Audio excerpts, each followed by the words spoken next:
This series of videos is titled New Learning, but in fact, in some ways, it's a little bit of a misnomer because we're talking about old learning as well. And we're talking about old learning as well in order to think about what contemporary learning environments are like. And we can do that by contrast with the whole history of learning and traditions of learning. But what we also want this series to do is to tease out some basic concepts about education, the nature of learning, what education is, what these key terms mean. And two of the key focuses are the practices of education. What is this field of education and what are its practices?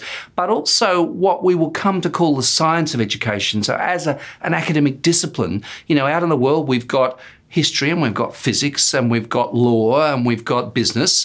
Well, what is education as a discipline, as a way of thinking about learning and the institutions of education? So that's essentially what this series is about. And where we're going to start is by defining the basic terms. This program is dealing with something that we've called new learning.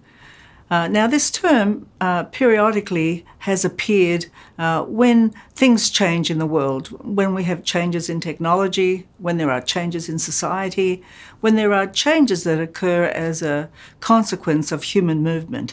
For example, the Renaissance had a period when it called for new learning. Exploration of the planet ended up with calls for new learning. New scientific discoveries and other trends like that periodically name education as new learning. Well, we're doing the same now too, but for us it involves two really important dimensions that are very different today than they might have been in previous periods. And the first one is the impact of the digital age, the effect of this new technology on meaning making and on learning. And secondly, as a consequence of massive human movement and ease of people going from place to place as they try to satisfy their needs as humans, we see more and more diversity, increasing diversity in human communities. So these are the two domains that we think underpin our understanding of new learning and what you will explore with us as the sections unfold.